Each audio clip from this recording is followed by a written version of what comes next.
เขมรห้าวจัดค่ะพกอาวุธบุกชนทหารไทยกองกำลังไม่ทราบฝ่ายยิงขู่วิ่งหนีหางจุกตูดชายแดนช่องบกเดือดอีกแล้วค่ะคุณผู้ชมเมื่อกองพัน128ของประเทศเพื่อนบ้านเดินหน้าประชิดเนิน745รุดหน้าโวยวายใส่ทหารไทยที่กำลังขึงลวดหนามหีบเพลงพร้อมกับประกาศกล้าวว่าสั่งเตรียมพร้อมรบ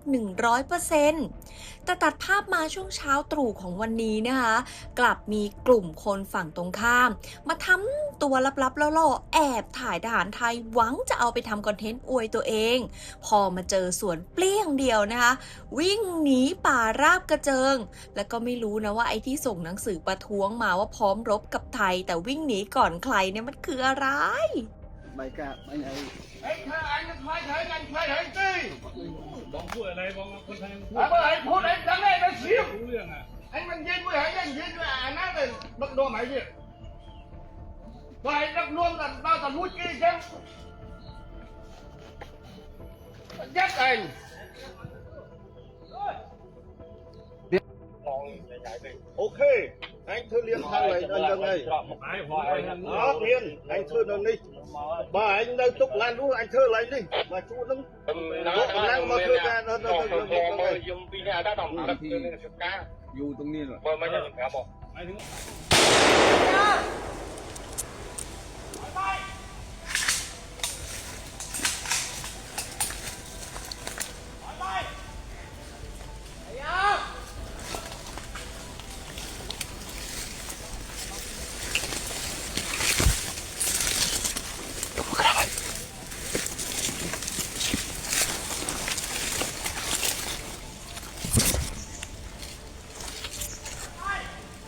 thôi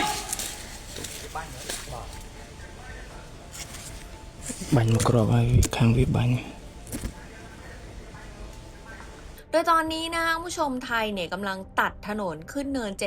745ส่องไปเห็นฝั่งนู้นชัดเจนทุกฝีก้าวฝั่งนั้นก็เลยนั่งไม่ติดค่ะส่งหนังสือประท้วงไทยมาเลยรัวๆแต่งานนี้ไทยแลนด์โนสนโนแคร์นะคะเดินหน้าขึงลวดหนามต่อ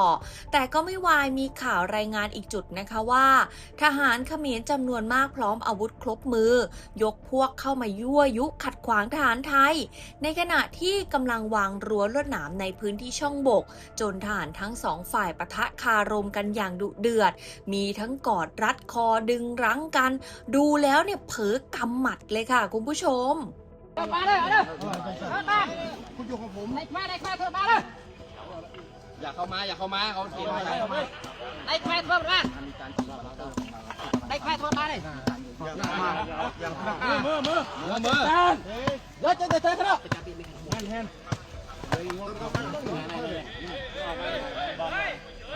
มาใครยังเสียใครเยอะมากระเปียตะไคร้ยังไม่คลาดใครเยอะมาคลาด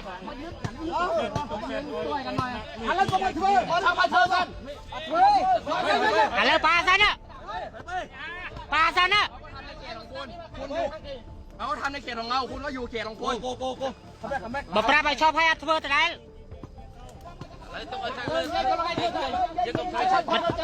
ชอบซันได้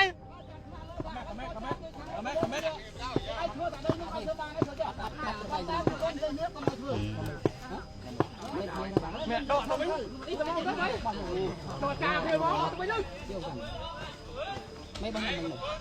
มันนั่งเราหมดแล้ว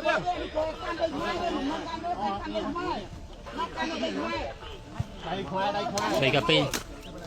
nó chơi cái mai em mà chơi khai đi bên chân cái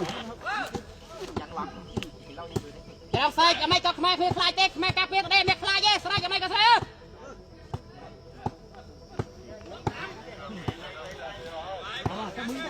จับมือกันดู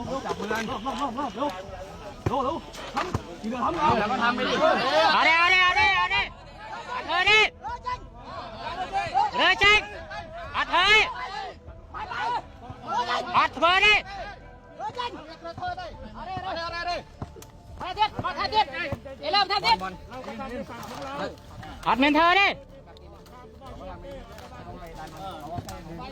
ก็เอาเบียร์ปัญหาอยู่บ้านทำเนี่ยเอาเบียร์ปัญหาเสร็จก็นั่นแหละ นอกถูกต้องระวังครับอย่าเธอได้ใส่เลยไปทางไหนอย่าแกยืนบังกันไว้เอาหลัง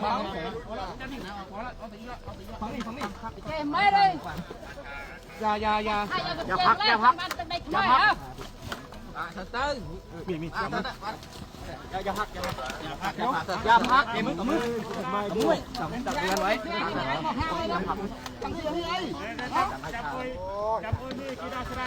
ต้องใส่ลงไอ้เธอเลยลงไอ้ไม่ได้ชักเธอเลยเอาใส่เธอจะไง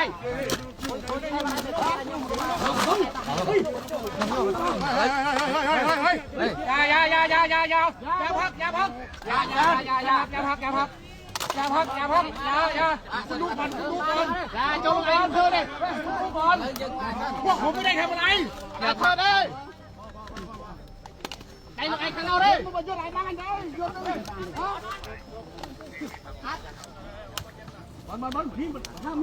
มาแค่เทียบเลยตันเลยหรอมาตุ๊กตาใส่เหมือนเลยลูกเป็นเป็นอะไรใครไอ้น้องๆนี่ดิเอาดิ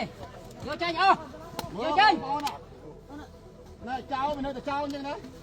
ช่วยกันอันนี้เจ้าแพนมันเหมือนเจ้าไอ้ด้วยนะเจ้าตาปูด